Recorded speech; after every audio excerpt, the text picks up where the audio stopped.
Hello everyone, welcome to Learners Hub. मेरा नाम है हिमांशु गुप्ता। देखिए हमारा चल रहा है क्लास 9 का chapter number 5 the fundamental unit of life, biology का टॉपिक है। देखिए इसमें मैं पहले ही एक वीडियो अपलोड कर चुका हूँ। अब ये है हमारा सेकंड वीडियो। जिसने भी फर्स्ट वीडियो नहीं देखा वो प्लीज़ फर्स्ट वीडियो देखें, नहीं तो आपको समझ में कम आएगा। चलो शुरू करते हैं इसी के साथ। आज हमने पढ़ना है कि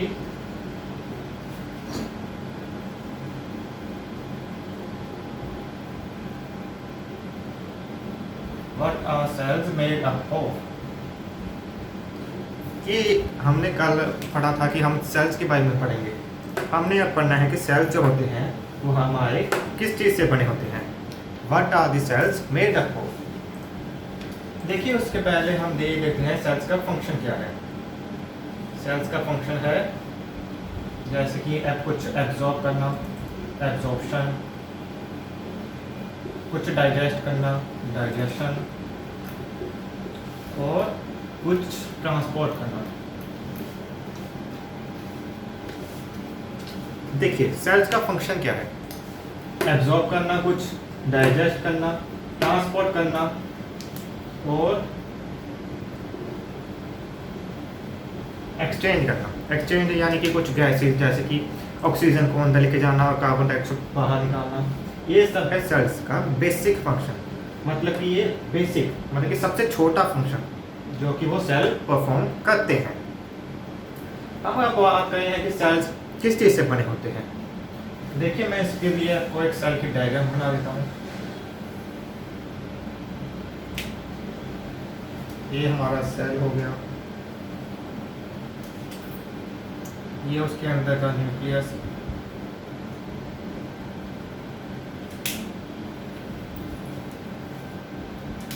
और ये फ्लूइड या जिसे आप साइटोप्लाज्म कहते हैं।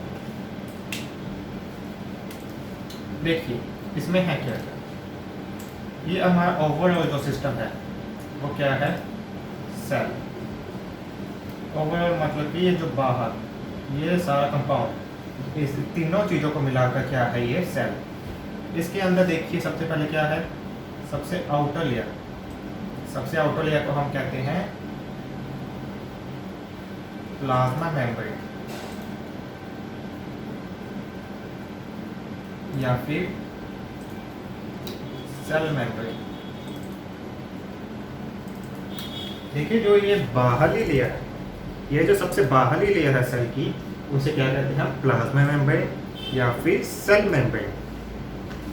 इसके अंदर जो सबसे सेंटर में है वो क्या है, हमारा न्यूक्लियस। जो हमारा सबस्टांस सेल के अंदर बिल्कुल सेंटर में जो है वो क्या है, हमारा न्यूक्लियस। और वो जो ये फ्लूइड पड़ा है हमारे पास, ये हमारा क्या है, साइटोप्लाज्म। तो हमने क्या देखा कि जो हमारा सेल है वो किन चीज़ों से बना है, वो हमारा बेसिक या मेन 3 चीज़ों से बना है। कौन सा, सबसे बाहरी लेयर जिसे हम सेल वॉल या सेल मेम्ब्रेन कहते हैं, उससे अंदर सबसे अंदर क्या है, न्यूक्लियस, और उसके बीच में जो फ्लूइड या लिक्विड पड़ा है वो हमारा क्या है, साइटोप्लाज्म। इसका मतलब क्या हुआ कि जो हमारा सेल है वो किस चीज़ से बना है, plasma membrane, nucleus and cytoplasm.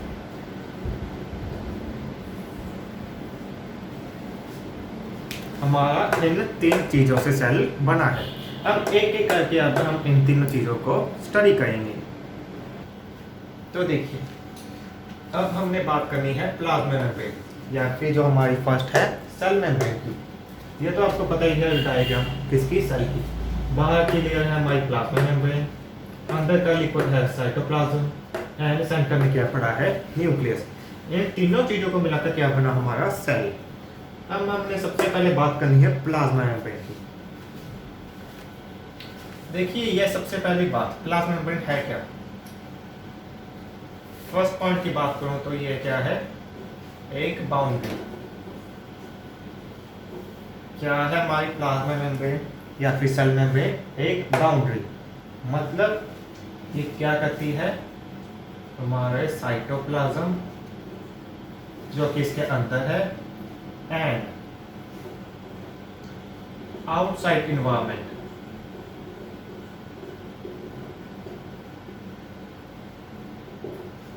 मतलब क्या हुआ, जो हमारा बाउंड्री है, जो हमारी प्लाज्मा मेम्ब्रेन है, वो बाउंड्री का काम करती है। बाउंड्री का मतलब कि साइटोप्लाज्म जो इसके अंदर है और आउटसाइड इन्वायरमेंट जो इसके बाहर है, इन दोनों चीज़ों को एक दूसरे से अलग रखती है।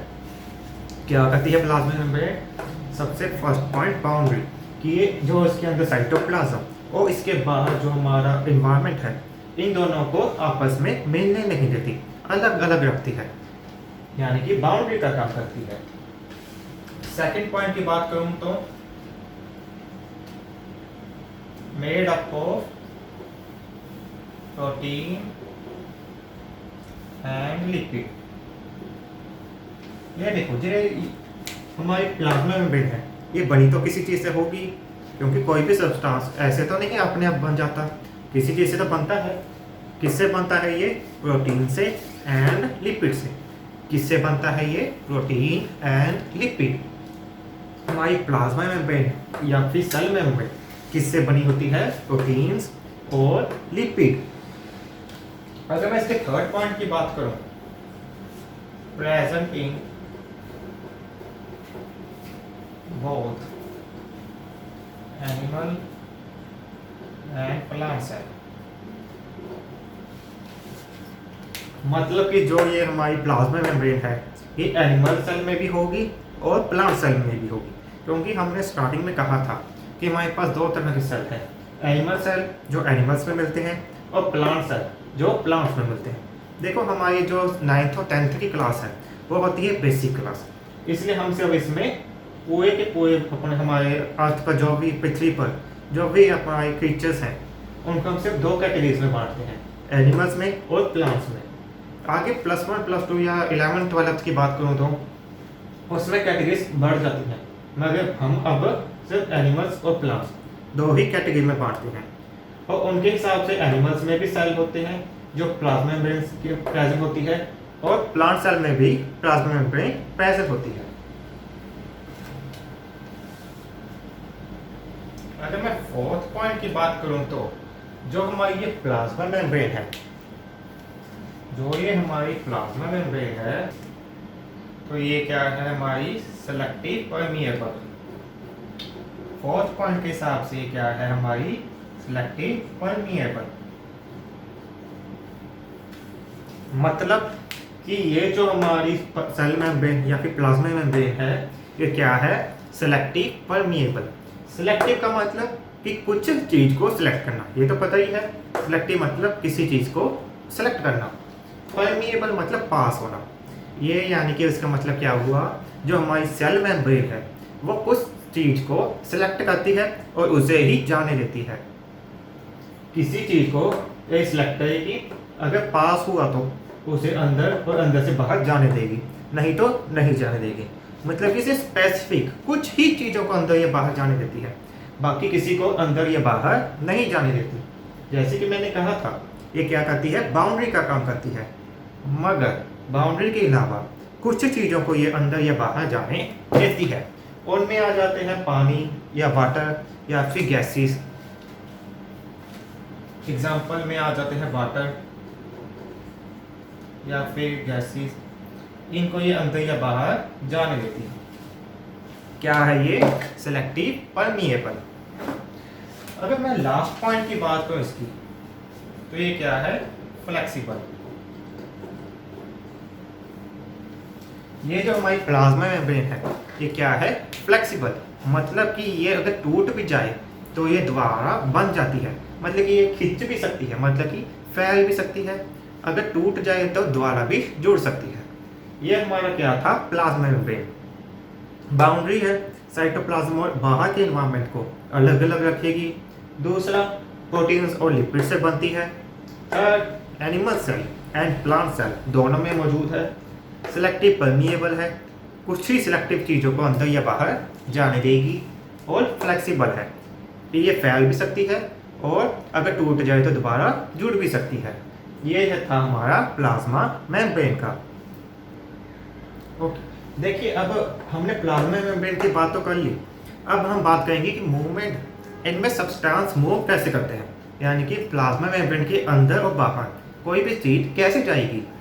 देखिए, movement of substance through plasma membrane की बात करूं तो इसमें दो तरह की कंडीशन हो सकती है, या तो होगी डिफ्यूजन या फिर होगी ओस्मोसिस। या इसमें देखो दो कंडीशन है, या तो डिफ्यूजन या फिर ओस्मोसिस।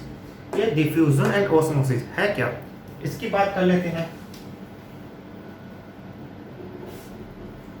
डिफ्यूजन है हमारी movement of substance from higher concentration to lower concentration.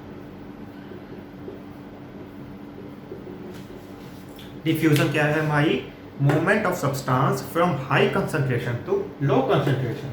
मतलब कि जहाँ कंसंट्रेशन, जैसे कि कोई भी सब्सटेंस है या कोई भी चीज़ है जहाँ पर ज़्यादा होगी उस ज़्यादा से ये कम वाली साइड जाएगी।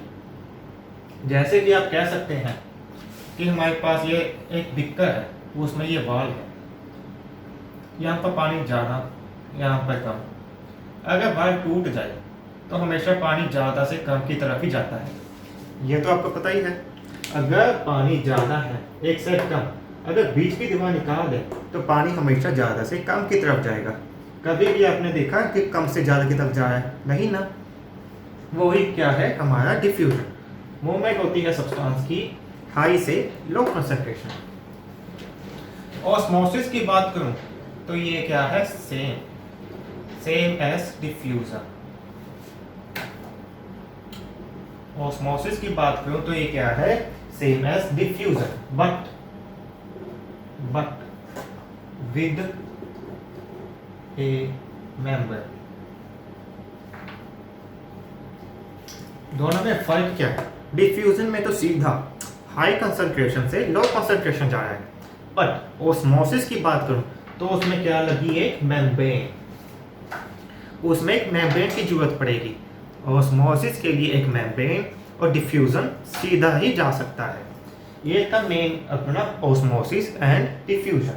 मूवमेंट होगी हाई सब्सटेंस से लो दोनों में, मगर ऑस्मोसिस के लिए हमें एक मेम्ब्रेन की जरूरत पड़ती है।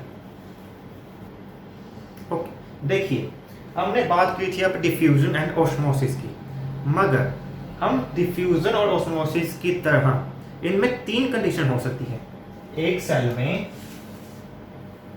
देखो तीन कंडीशन हो सकती हैं, या कम ये ऐसे कहूँ कि एक सेल में तीन तरह के सॉल्यूशन मिल सकते हैं, जैसे कि हाइपोटोनिक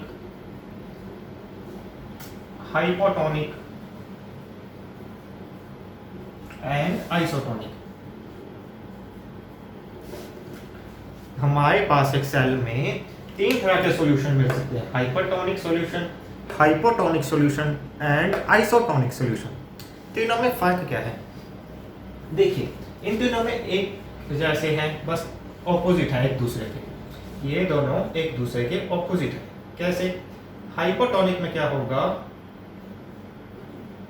ये हमारा सेल, इसमें क्या होगी, सेल के बाहर क्या होगी हमारी लो कंसंट्रेशन, ऐसे लिख लीजिए। आउटसाइड क्या होगी लो कंसंट्रेशन, सेल के इनसाइड क्या होगी हाई कंसंट्रेशन।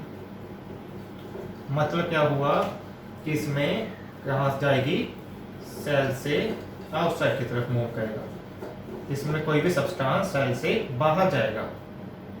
ये समझ लीजिए हमारा क्या है, नॉर्मल सेल। इस सेल से अब सामान क्या जा रहा है आउटसाइड की तरफ। यहाँ पर क्या है हाई, यहाँ पर क्या है लो। आप देख सकते हैं हाइपर कंसंट्रेशन में क्या होगा, आउटसाइड में क्या होगा लो कंसंट्रेशन, इनसाइड में क्या होगा हाई कंसंट्रेशन, यानी कि हाई से लो जाना है हमें, ज़्यादा से कम जाना है। मतलब कि सेल से बाहर निकलेगा क्या, सब्सटेंस। ये हमारा सेल, उसके अंदर हाई बाहर लो, सब सेल से बाहर निकलना स्टार्ट हो जाएगा। जिससे कि क्या होगा, हमारा जो सेल है वो सिकुड़ जाएगा। सही है ना। हमारा जैसे गुब्बारा होता है, बैलून तो आपने सबने देखा होगा, अगर हम उससे हवा निकाल दें तो बैलून सिकुड़ जाएगा, छोटा हो जाएगा। उसी तरह क्या हुआ, सेल में हुआ। हाइपरटोनिक की बात करूं तो इसमें मैंने बताया था इन दोनों में ऑपोजिट है। इसमें क्या होगा, आउटसाइड क्या होगी, हाई कंसंट्रेशन। सेल के अंदर क्या होगी, लो कंसंट्रेशन। मीन्स आउटसाइड से सेल के अंदर जाएगा, आउटसाइड से सेल के अंदर जाएगा। मतलब ये जो हमारा सेल है इसके अंदर तो लो है, बाहर हाई, जाना हमने हाई से लो, यानी कि रिजल्ट क्या होगा, हमारा सेल लार्ज हो गया। यहाँ पर लिख देते हैं श्रिंक, यहाँ पे हम लिख देते हैं स्वेल। देखिए क्या हुआ, इसमें क्या हुआ, आउटसाइड में कंसंट्रेशन हाई है, सेल के अंदर कंसंट्रेशन लो है। हमने जाना कहाँ होता है, हाई से लो, हमेशा आपको पता है हाई से लो। अब बाहर से जब सेल के अंदर कोई चीज जाएगी तो सेल फूल जाएगा। जैसे कि हम बैलून में अगर हवा भरते हैं तो बैलून फूल जाता है, वही कंडीशन यहाँ अप्लाई हुई है। ये था हमारा हाइपोटोनिक। लास्ट की बात करूं मैं, आइसोटोनिक की बात करूं तो आउटसाइड में क्या है, एंड सेल के अंदर, दोनों में क्या है, सेम। दोनों में क्या है, सेम, यानी कि आउटसाइड सेल। अगर डायग्राम की बात करूं तो यहाँ भी सेम, यहाँ भी सेम।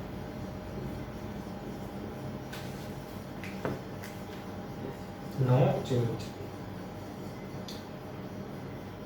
इसमें हुआ क्या, देखो आइसोटोनिक का मतलब कि आउटसाइड एंड इनसाइड क्या है, सेम कंसंट्रेशन। आइसोटोनिक में हमेशा आउटसाइड और इनसाइड दोनों में सेम होगी। अगर दोनों साइड हमेशा कंसंट्रेशन सेम है तो क्या होता है, यानी कि ना ही सेल फूलेगा ना ही सेल श्रिंक होगा। और आप एक बात का हमेशा ध्यान रखें कि सेम का मतलब क्या होता है, कि इसका मतलब ये नहीं कि कोई भी सब्सटेंस की मूवमेंट होगी नहीं, इसका मतलब ये नहीं। क्योंकि देखिए बाई चांस इसमें 1% भी कम होगा, 1% भी सेल के अंदर कंसंट्रेशन कम होगी तो क्या हो जाएगा, बाहर से अंदर चली जाएगी। उसी तरह जब अगर बाहर थोड़ी कंसंट्रेशन कम होगी तो बाहर से अंदर, अंदर से बाहर चली जाएगी। थोड़ा सा भी फर्क पड़ता ही इसकी कंसंट्रेशन चलने लगेगी। इसलिए आप ये नहीं कह सकते कि ये चलेगी ही नहीं, ये चलेगी। अगर माड़ी से भी चेंजेस हुए तो चलेंगे। इसका मतलब तीनों में डिफरेंस क्या है, हाइपरटोनिक में बाहर लो, हाइपोटोनिक में बाहर हाई, आइसो में सेम। इसमें हाइपर में सेल श्रिंक हो रहा है, छोटा हो रहा है, हाइपो में सेल बड़ा हो रहा है, फूल रहा है, आइसो में सेल के पास कोई भी नेट मूवमेंट या नेट चेंज नहीं है। ये थे हमारी तीन तरह के solution, hypertonic solution, hypotonic and isotonic. ये देखिए ये तीनों सॉल्यूशन जो है हमारे, ये क्या शो करते हैं, किससे मूवमेंट करते हैं, डिफ्यूजन। ये सब क्या किससे हो रहा है, डिफ्यूजन से हो रहा है। इस बात का आप ध्यान रखें। देखिए हम हाइपरटोनिक, हाइपोटोनिक एंड आइसोटोनिक को इन एक और तरीके से भी समझ सकते हैं। समझिए ये हमारा क्या है, एक बीकर, उसके अंदर ये क्या पड़ा है, हमारा एग। इस एक्सपेरिमेंट से भी आप इसे करके देख सकते हैं। ये क्या है हमारा बीकर, उसके अंदर क्या पड़ा है, एग। एग के अंदर देखिए कंसंट्रेशन इसमें कम ज़्यादा है, बाहर कम है। जिस एग के अंदर कंसंट्रेशन ज़्यादा हो, बाहर कम हो, उस सेल के एग के बाहर क्या होती है, एक मेम्ब्रेन। ये तो आपको पता ही है, एग के बाहर, अंडे के बाहर क्या होती है, एक मेम्ब्रेन। यानी कि किसका काम कर रही है, ये ऑस्मोसिस का। ये जो एग मेम्ब्रेन है वो काम किसका कर रही है, ऑस्मोसिस का। क्योंकि ऑस्मोसिस में आपको पता है एक मेम्ब्रेन की जरूरत पड़ती है, और इसमें मेम्ब्रेन है, इसका मतलब ये क्या होगी, इसमें ऑस्मोसिस। तो आप ये भी देख सकते हैं इसके अंदर कंसंट्रेशन ज़्यादा, बाहर कम, यानी कि इसे अंदर से बाहर को मूव करेगी। यानी कि जो हमारा अंडा होगा इसमें वो या का क्या हो जाएगा, श्रिंक हो जाएगा, कम छोटा हो जाएगा। उसी की तरह से आप हाइपोटोनिक में देखेंगे, इसमें एग के अंदर देखिए, अंडे के अंदर कंसंट्रेशन कम है, बाहर ज़्यादा है, जिससे क्या होगी, इसमें क्या हुई है, अंदर से बाहर, इसमें बाहर से अंदर, जिससे क्या होगा, हमारा अंडा फूल जाएगा। यह भी हो सकता है कि कंसंट्रेशन बाहर से अंदर इतनी ज़्यादा बढ़ जाए कि अंडा फूल कर टूट जाए, फूट जाए। जैसे कि हम गुब्बारे में अगर बैलून की बात करूं, अगर हम उसमें ज़्यादा हवा भर दें तो बैलून क्या होता है, फट जाता है। उसी तरह अंडा भी फट सकता है। लास्ट में अगर आइसोटोनिक की बात करें, देखिए बाहर भी सेम, अंदर भी सेम, नेट मोमेंट जीरो, बाहर भी सेम है, अंदर भी सेम, नेट मोमेंट क्या हुई हमारी, जीरो। ये था हमारा आज का टॉपिक। इसमें हमने बात की प्लाज्मा मेम्ब्रेन की, और उसके बाद हमने बात की डिफ्यूजन एंड ओस्मोसिस की। डिफ्यूजन एंड ओस्मोसिस को हमने चंगी अच्छी तरह से समझा। हम आज की वीडियो के लिए इतना ही रखते हैं। नेक्स्ट वीडियो में हम कहेंगे साइटोप्लाज्म के बारे में। अगर आपको मेरी वीडियो अच्छा लगे तो लाइक और सब्सक्राइब जरूर करते हैं।